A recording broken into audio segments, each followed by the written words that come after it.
कहानी का शीर्षक है एक गरीब की हत्या। लेखक और वाचक हैं मेधानंद झा।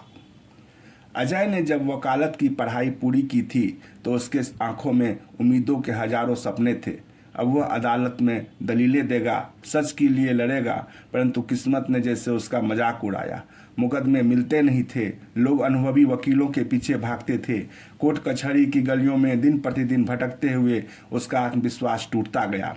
हार कर उसने दिल्ली के एक प्राइवेट फर्म में नौकरी कर ली। अपनी ईमानदारी और मेहनत के कारण वह जल्द ही ऊंचे पद पर पहुंच गया। वहां उसके साथ उसका एक चचेरा भाई नमन भी अपनी पत्नी नूतन और एक छोटे बच्चे के साथ आया था। वे सब परिवार रोहिणी सेक्टर 11 में एक छोटा किराए के कमरे में अलग रहते थे, जबकि अजय नोएडा में रहता था। दोनों कभी कभार मिलने एक दूसरे के घर आया जाया करते थे। नमन बिजली का काम जानता था और जानकी सोसाइटी रोहिणी में इलेक्ट्रीशियन का काम कर रहा था।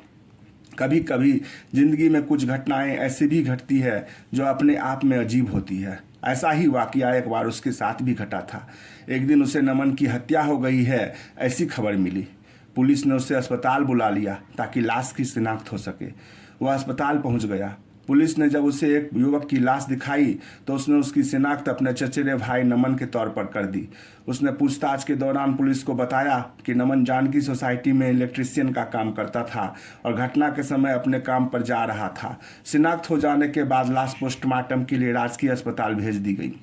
इसके बाद थाना प्रभारी फिर से वारदात वाली जगह पहुंचे। उन्होंने आसपास के लोगों से पूछताछ की तो कुछ लोगों ने बताया कि बाइक सवार 2 लोगों ने साइकिल सवार एक युवक को गोली मारी थी। उसके मौत की गुत्थी सुलझाने के लिए उन्होंने जांच पड़ताल शुरू की, क्योंकि बदमाशों ने उससे किसी प्रकार की लूटपाट नहीं की थी। इसलिए इस संभावना को बल मिल रहा था कि शायद नमन से किसी की कोई पुरानी रंजिश रही होगी, जिसके कारण मौका तार कर उसे मौत के घाट उतार दिया गया। थाना प्रभारी पूछताछ के लिए नमन के घर पर भी पहुंच गए। घर पर मृतक नमन की पत्नी नूतन मिली।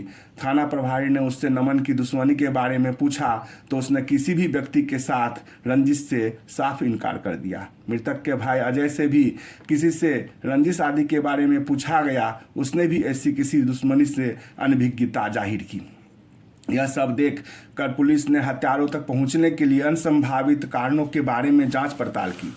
मृतक नमन की पत्नी नूतन से थाना प्रभारी ने और भी कई तरह के सवाल किए तो उसके बयानों में कुछ विरोधाभास मिला। इस पर पुलिस ने नमन और नूतन के मोबाइल फोन की कॉल डिटेल्स निकलवा कर गहन जांच पड़ताल की। पता चला कि नूतन की एक मोबाइल नंबर पर अक्सर बातें होती थी। जब उस मोबाइल नंबर की भी कॉल डिटेल्स निकलवाई गई तो वह सुंदर नाम के एक युवक का निकला जो रोहिणी में ही रहता था। पुलिस ने नूतन से कुछ नहीं कहा, बल्कि सुंदर को पूछताछ के लिए उसके घर से उठा लिया। थाने में उससे सख्ती से उसके और नूतन के बारे में पूछा गया तो उसने सारा सच उगल दिया। उसने बताया कि पिछले 2 सालों से उसके और नूतन के बीच गहरी दोस्ती है जो अवैध संबंधों में बदल गई थी। उसने और नूतन ने योजना बनाकर नमन को रास्ते से हटाया है। इसके बाद पुलिस ने नूतन को भी उसके घर से गिरफ्तार कर लिया। वहां उसने पहले से हिरासत में लिए गए सुंदर को देखा तो उसके चेहरे का रंग उतर गया। अब उसके सामने सच बोलने के अलावा कोई दूसरा रास्ता नहीं था। लिहाजा पूछताछ में नूतन ने भी स्वीकार कर लिया कि नमन की हत्या उसी के इशारे पर की गई थी। दोनों से विस्तार से पूछताछ करने पर नमन की हत्या की जो कहानी सामने आई इस प्रकार निकली। नमन पिछले कई सालों से अपनी पत्नी शैली और 7 साल के बेटे के संग रोहिणी सेक्टर 11 में रह रहा था। वह जानकी सोसाइटी में इलेक्ट्रीशियन का काम करता था। वहां से उसे जो तनख्वाह मिलती थी उससे उसके परिवार का गुजारा मुश्किल से हो पाता था। एक दिन नूतन को एकटक देखते हुए उसने कहा, नूतन, मैं चाहता तो नहीं हूँ कि तुम कहीं काम करो, लेकिन हालात को देखते हुए तुमसे नौकरी करने के लिए कहना पड़ रहा है। अगर तुम्हें नौकरी करनी ही है तो कहीं पास में ही नौकरी तलाश करो। पति को चिंतित देख नूतन ने उसे तसल्ली देते हुए कहा, तुम मेरी चिंता मत करो, अपना अच्छा बुरा मैं अच्छी तरह जानती हूँ। इसके बाद वह अगले दिन से ही अपने लिए नौकरी तलाश में जुट गई। थोड़ी कोशिश के बाद उसे एक बिल्डर के यहाँ नौकरी मिल गई। अब वह भी नौकरी पर जाने लगी। पत्नी के नौकरी करने से नमन की आर्थिक स्थिति ठीक होने लगी। पैसे आए तो दोनों के चेहरों पर खुशी की लाली थिरकने लगी। कुछ महीने तक तो नमन के घर सब कुछ ठीक था, परंतु 1 साल गुजरने के बाद नूतन के रंग ढंग में काफ़ी कुछ बदलाव आ गया। उसके रहन सहन और पहनावे को देखकर लगता था कि वह मॉडर्न घराने से ताल्लुक़ रखती है। ऑफिस से घर आने में वह कई बार भी लेट भी हो जाया करती थी। नमन ने इस दौरान महसूस किया कि नूतन की चाल ढाल अब वैसी नहीं रही जैसे पहले थी। अब उसके पास महंगा मोबाइल फ़ोन आ गया था जिस पर वह हमेशा व्यस्त रहती थी। एक दिन नमन उसके मोबाइल का व्हाट्सएप देख रहा था। उसे वहाँ कुछ ऐसे फ़ोटो देखने को मिले जिसमें वह एक अपरिचित आदमी के साथ काफ़ी खुश नज़र आ रही थी। उस फोटो के बारे में पूछने के लिए नमन ने नूतन को अपने पास बुलाया तो उसके चेहरे की रंगत उड़ गई। वह कहने लगी कि यह ऑफिस में ही काम करने वाला व्यक्ति है, मगर नमन को इसकी बातों पर विश्वास नहीं हुआ। उसके बाद उन दोनों के बीच किसी न किसी बात को लेकर नोक झोंक होने लगी।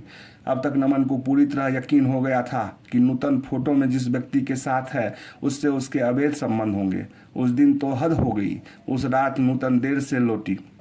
नमन ने उस पर आरोप लगाया कि वह अपने प्रेमी के साथ गुलछर्रे उड़ा रही होगी, तभी घर आने में देर हो गई। नमन ने उस समय उसे काफ़ी भला बुरा कहा था।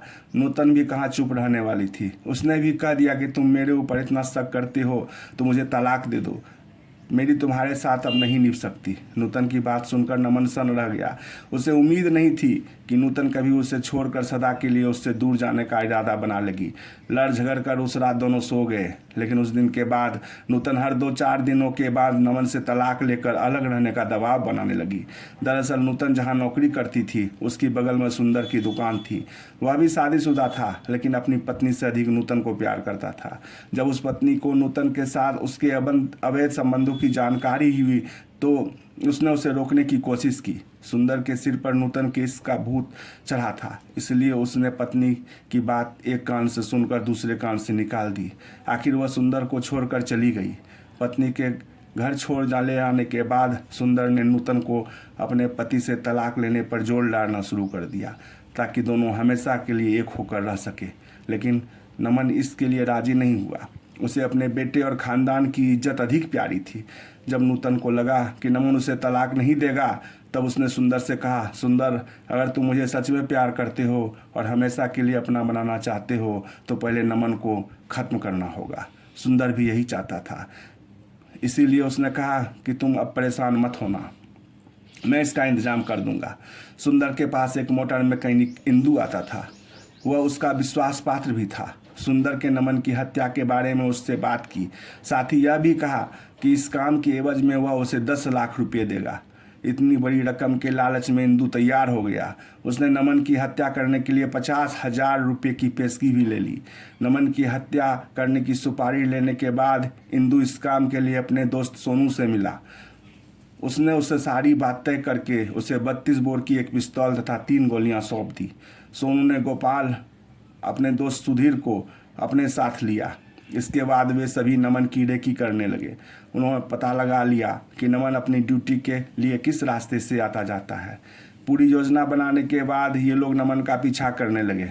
जैसे ही नमन एक सुनसान जगह पर पहुंचा तो उसे रोकने के बाद गोली मार दी गई, जिससे घटनास्थल पर ही नमन की मृत्यु हो गई। पुलिस ने उन दोनों से पूछताछ के बाद इंदू, सोनू और सुधीर को भी गिरफ्तार कर लिया। उनकी निशानदेही पर वारदात में इस्तेमाल पिस्तौल और बिना नंबर वाली मोटरसाइकिल भी बरामद हो गई।